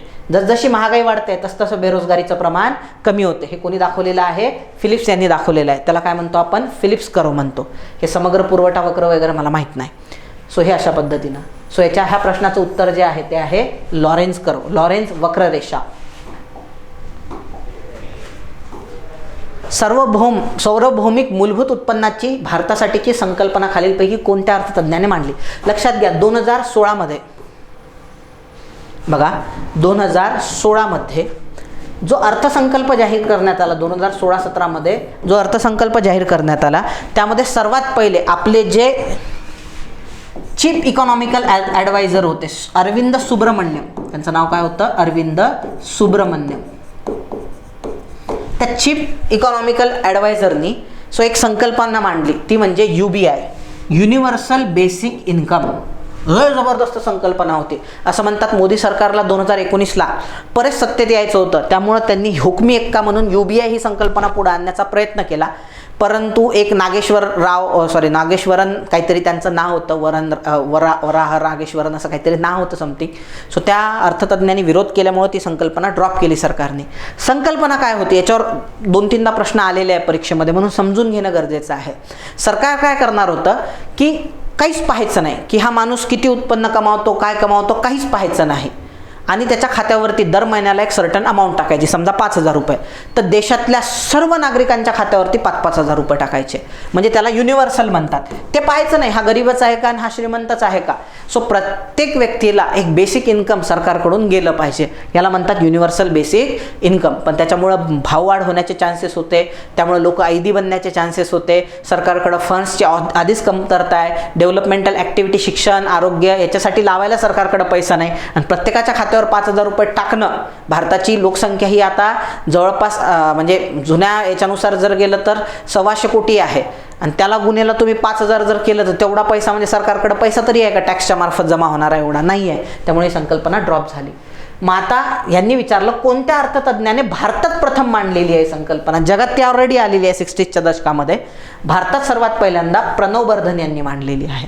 आणि ती कोणी अडॉप्ट करण्याचा प्रयत्न केला, अरविंद सुब्रमण्यम. पण ती संकल्पना काही लागू झाली नाही, ती ड्रॉप झाली. पुढे जाऊया. राष्ट्रीय उत्पन्न मोजण्याच्या खालीलपैकी कोणती पद्धत आहे, आताच पाहिलं आपण. त्याच्यामध्ये उत्पादन पद्धती आहे, उत्पन्न पद्धती आहे आणि एक्सपेंडिचर मेथड पण आहे. म्हणजे वरीलपैकी त्यांनी विचारलेलं आहे महत्त्वाचं यांनी तीनही पद्धती आहे. आपण प्रश्न वाचून घेऊ. राष्ट्रीय उत्पन्नाच्या मोजणीची खालीलपैकी कोणती पद्धत अर्थव्यवस्थेत विविध क्षेत्राचा तुलनात्मक महत्त्व प्रकट करत आहे. आता लक्षात घ्या, याच्यापैकी उत्तर आहे तुमचं उत्पादन पद्धती. कारण उत्पादन पद्धतीमध्येच आपल्या लक्षात येते की बाबा कोणत्या प्रोडक्टची किती किंमत आहे. समजा माझ्याकडे बॉटल बनवण्याची कंपनी आहे आणि तुम्ही एखादा विद्यार्थी आहे, त्याच्याकडे खडू बनवण्याची कंपनी आहे. मग आता खडू बनवण्याच्या कंपनीमधून किती उत्पादन भेटते, बॉटल बनवण्याच्या कंपनीतून किती उत्पादन मिळते. मग मला खडू आणि बॉटल याच्यापैकी कोणता बिझनेस प्रॉफिटेबल आहे याचं जर कंपॅरिझन करायचं तर मग मला उत्पादन पद्धतीनंच त्या ठिकाणी जावं लागेल. उत्पन्न पद्धतीमध्ये ते काही जास्त लक्षात येत नाही आणि एक्सपेंडिचर पद्धतीमध्ये तर कंपॅरिझन करताच येत नाही. कारण त्याच्यामध्ये प्रत्येकाचं कन्झम्पशन, प्रत्येकाचे इन्व्हेस्टमेंट, गव्हर्नमेंट एक्सपेंडिचर आणि नेट एक्सपोर्ट. सो याच्यामध्ये कंपॅरिझन करता येत नाही. कंपॅरिझन कशात पॉसिबल आहे, फक्त उत्पादन पद्धतीमध्ये. म्हणून तेच उत्तर आहे तुमचं विविध क्षेत्राचं. पुढे जाऊया. केंद्रीय सांख्यिकीय संघटनेनुसार म्हणजे CSO नुसार किंवा CS केंद्रीय सांख्यिकी, सेंट्रल स्टॅटिस्टिकल ऑर्गनायझेशन. सो याच्यानुसार सेवा क्षेत्राच्या वर्गीकरणात खालीलपैकी कोणत्या क्षेत्राचा समावेश होत नाही. व्यापार, हॉटेल, रेस्टॉरंट हे सगळे सेवा क्षेत्र आहे. वाहतूक, साठवणूक, दळणवळण हे पण व्यापार क्षेत्र आहे.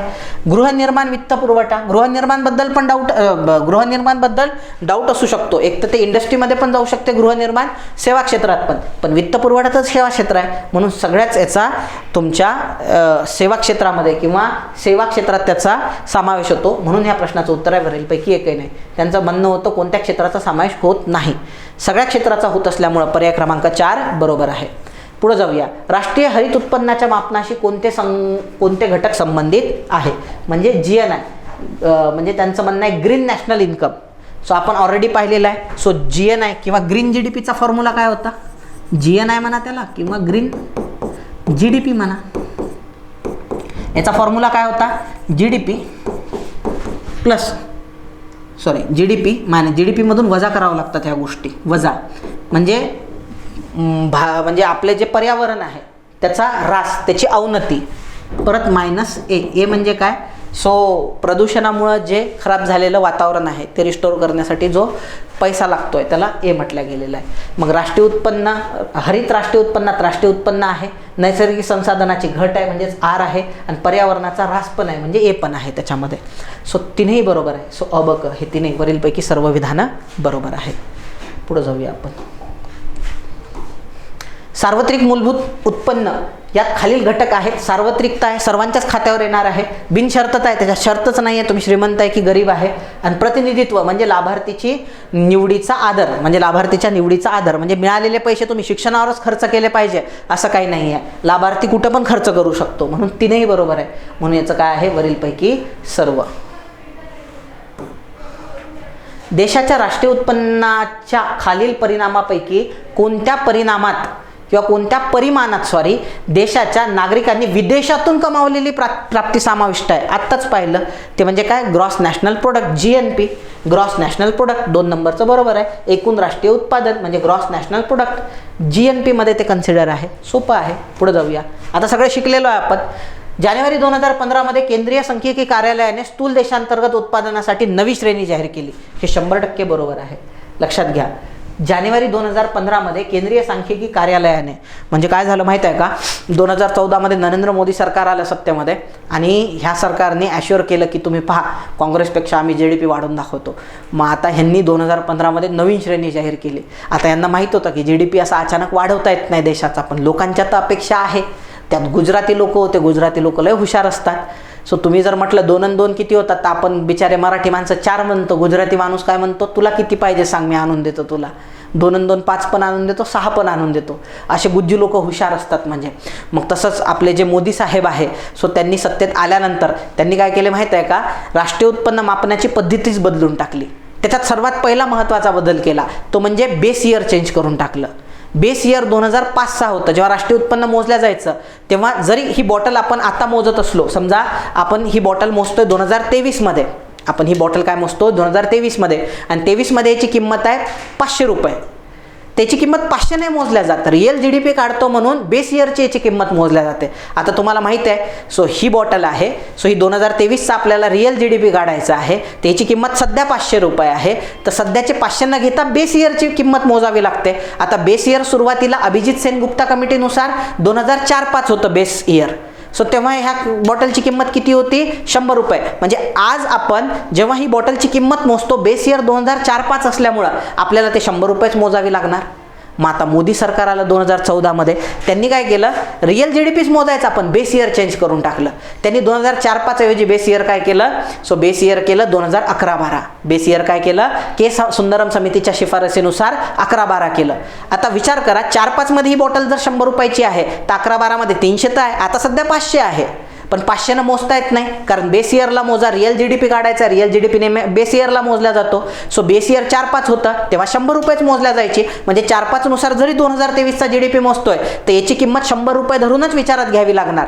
पण मोदी सरकारने 11-12 बेस इयर केलं, मग तेव्हा तर त्या वर्षामध्ये याची किंमत 300 रुपये होती. म्हणून आता GDP मोजताना 100 ऐवजी 300 रुपयांनी मोजावा लागणार. म्हणजे मोजताना रिअल GDPच मोजला, पण विचारात घेताना जे बेस इयर विचारात घ्यावं लागते तेच मोदी सरकारने चेंज करून टाकलं. मग हीच बॉटल जी 100 रुपये GDP म्हणून काँग्रेसने मोजली, ती BJP किती मोजायला लागली? 300 रुपयांनी. मग त्याच्यामुळे भारताचा GDP ऑटोमॅटिक वाढणार. आलं लक्षात? नंबर 1. आणि नंबर 2, आधी जे किमती मोजल्या जायच्या म्हणजे GDP मोजल्या जायचा तो घटक किमतीनुसार. घटक किंमत म्हणजे काय? जेव्हा एखादी वस्तू कंपनीच्या आतमध्ये असते आणि तिला वेगवेगळे घटक लागतात. आता तुम्हाला माहिती आहे कोणतीही वस्तू कंपनीत जेव्हा तयार होते, आता आपण असं म्हणू ही बॉटल 500 रुपयाची आहे, पण कंपनीमध्ये जेव्हा ती तयार होते तेव्हा ती बॉटल फक्त 200 रुपयाची असते. मार्केटमध्ये आल्यावर त्याच्यावर टॅक्स लागतात, ट्रान्सपोर्टेशन वगैरे वगैरे, म्हणून ती 500 रुपयाची होते. त्याच्यात दुकानदारांचा प्रॉफिट, दलालांचा प्रॉफिट सगळं आलं. पण त्याची किंमत, घटक किंमत म्हणजे काय? ती कंपनीत असतानाची किंमत असते, घटक किंमत, कारण ती वेगवेगळे घटक लागून तयार झालेली आहे. स्टीलने स्टील लागलेलं आहे, रबर लागलेलं आहे, त्याच्यामध्ये काही त्यांनी ऊल भरलेलं असेल ते लागलेलं आहे, झाकण लागलेलं आहे, ही स्ट्रीप लागलेली आहे साईडने. सो हे वेगवेगळे घटक लागून तयार झाली ना, मशिनरीज लागल्या आहे, लेबर लागलेले आहे, हे रॉ मटेरियल लागलेलं आहे, घटक विचारात घेऊन जेव्हा तयार होते, मग जुनं सरकार काय करायचं, जे UPA सरकार होतं ते घटक मूल्याला GDP मोजायचं. पण नवीन सरकारचं म्हणणं होतं नाही, बाजार किमतीला मोजा. मग बाजार किमतीला मोजलं तर ही 200 रुपयाची बॉटल बाजार किंमत त्याची 500 असल्यामुळं 500 रुपयाला मोजल्या गेल्यामुळे ऑटोमॅटिक GDP वाढणार. हे सरकारने कांड कधी केलं, जानेवारी 2015 मध्ये. पहिलं विधान बरोबर आहे. यानुसार आधार वर्ष आधीच्या 2004-05 पासून 2010-11 करण्यात आले. हे खूपदा चुकवलेलं आहे बरं का. 2010-11 नाही, सुंदरम कमिटीच्या शिफारसीनुसार ते 2011-12 करण्यात आलं. 2010-11 नाही करण्यात आलं. त्यामुळं ब विधान चुकीचं आहे, फक्त अ बरोबर आहे. आलं लक्षात. म्हणून इकॉनॉमिक्सचे प्रश्न सोडवताना हे जागावर पाहिजे आणि शांतता पाहिजे मनामध्ये. सोपे असतात क्वेश्चन ॲक्च्युली. खालीलपैकी कोणती राष्ट्रीय उत्पन्नाची अंदाज पद्धती नाही? राष्ट्रीय उत्पन्न मोजण्याची पद्धती नाही. उत्पादन पद्धती आहे, उत्पन्न पद्धती आहे, खर्च पद्धती आहे, आयात निर्यात अशी कोणतीच पद्धती नाही आहे. त्यामुळे उत्तर काय, फक्त ब. सही, फक्त ब. पुढे जाऊया. सगळं आपण डिस्कस केलेलं आहे, सोपं सोपं वाटणार. आता देशातील अंतिम वस्तू व सेवांची बाजारी किंमत अधिक भारतीयांनी इतर देशात कमावलेले उत्पन्न वजा परदेशी व्यक्तींनी भारतात कमावलेले उत्पन्न म्हणजेच काय, GNP. वारंवार तेच ते प्रश्न आहे. Gross national product. सो 2 नंबरचाच ऑप्शन बरोबर आहे, ग्रॉस नॅशनल प्रोडक्ट. एकदम सोपं सोपं आहे. उत्पादन पद्धती वस्तू व सेवांचे निव्वळ मूल्यवृद्धी दर्शवते. सो एकदम बरोबर आहे. मी म्हटलं होतं तुम्हाला, प्रोडक्ट मेथडमध्ये वस्तू आणि सेवांचं अंतिम मूल्य विचारात घेतल्या जाते, त्यामध्ये निव्वळ मूल्यवृद्धी दर्शवल्या जाते. एकदम बरोबर आहे. इंटरमिडिएट प्रोडक्ट विचारात घेतल्या जात नाही, बरोबर आहे. उत्पन्न पद्धतीत सेवा क्षेत्राचे स्थूल देशांतर्गत उत्पादन विचारात घेतले जाते, एकदम बरोबर आहे. उत्पन्न पद्धतीमध्ये फक्त सेवा विचारात घेतल्या जातात, वस्तू नाही. केंद्रीय सांख्यिकी ऑर्गनायझेशनतर्फे राष्ट्रीय उत्पन्न मोजमापासाठी उत्पादन पद्धती आणि उत्पन्न पद्धतीचा एकत्रित वापर केला जातो, हेही मी तुम्हाला सांगितलेलं आहे थोड्या वेळापूर्वी. सी पण विधान काय आहे, बरोबर आहे. कोणती विधानं बरोबर आहे, वरीलपैकी सर्वच बरोबर आहे. एकदम सोपं होतं. चलो आगे. हरित स्थूल देशांतर्गत उत्पादन, याच्याबद्दल पण आपण ऑलरेडी बोललेलं आहे. हरित 1990च्या दशकामध्ये हरित स्थूल देशांतर्गत उत्पादन म्हणजे ग्रीन GDP ही संकल्पना विकसित करण्यात आली, बरोबर आहे. या संकल्पनेत मानवी कल्याणावर परिणाम करणारे प्रदूषण आणि कमी झालेल्या नैसर्गिक साधनसामुग्रीच्या होणारी किंमत या घटकांचा विचार केला जातो, एकदम बरोबर आहे. सो नैसर्गिक संपत्तीत झालेली घट आणि प्रदूषणामुळे झालेलं नुकसान पण विचारात घेतल्या जाते. सन 2000 पासून चीन या देशाने हरित स्थूल देशांतर्गत उत्पादनाचे मोजमाप सुरू केले, हे मात्र चुकीचं आहे. चिन्ह सुरू कधी केलं, 2006 मध्ये वेन जियाबाऊ, आणि कॅन्सल कधी केलं, 2007 मध्ये. आलं लक्षामध्ये. कारण त्यांच्या GDP मध्ये 2004च्या GDP मध्ये 3% ग्रोथ रेटमध्ये घट आली आणि त्यामुळे त्यांच्या फॉरेन इन्व्हेस्टमेंटवर परिणाम व्हायला लागला, म्हणून त्यांनी मोजायचं बंद केलं. म्हणून ह्याचं बरोबर विधान काय आहे, A आणि B आहे का, A आणि B बरोबर आहे. पुढे जाऊया आपण. भारतीय राष्ट्रीय उत्पन्न मोजताना कोणता कालखंड हे वर्ष मानले जाते, 1 एप्रिल ते 31 मार्च. सोपा क्वेश्चन आहे. स्थूल देशांतर्गत उत्पादन GDPचा अर्थ काय आहे, एका देशाच्या सीमेतच उत्पादित झालेल्या वस्तू आणि सेवांचं अंतिम बाजार मूल्य. हे पण आपण पाहिलेलं आहे, फक्त C त्याचं उत्तर असायला पाहिजे. पुढे जाऊया. एकदम सोपं सोपं. उत्पादन पद्धती वस्तू व सेवांचे निव्वळ मूल्यवृद्धी दर्शवते. उत्पन्न पद्धती हे आत्ताच पाहिलं आपण, हा आत्ताच प्रश्न डिस्कस केला. तिन्ही विधानं याच्यातले बरोबर आहे. राष्ट्रीय उत्पन्न मोजमापात सध्या केंद्रीय सांख्यिकी संस्था 2005-06 हा आधारभूत वर्ष म्हणून वापर करते.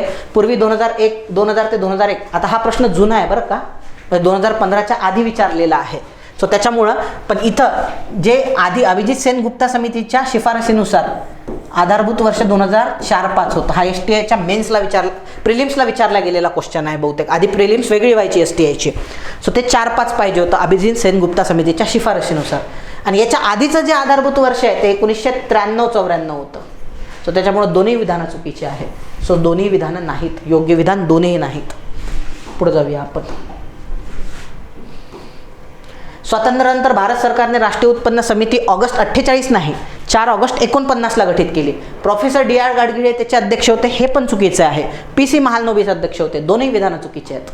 थँक्यू, म्हणजे फायनली थँक्यू.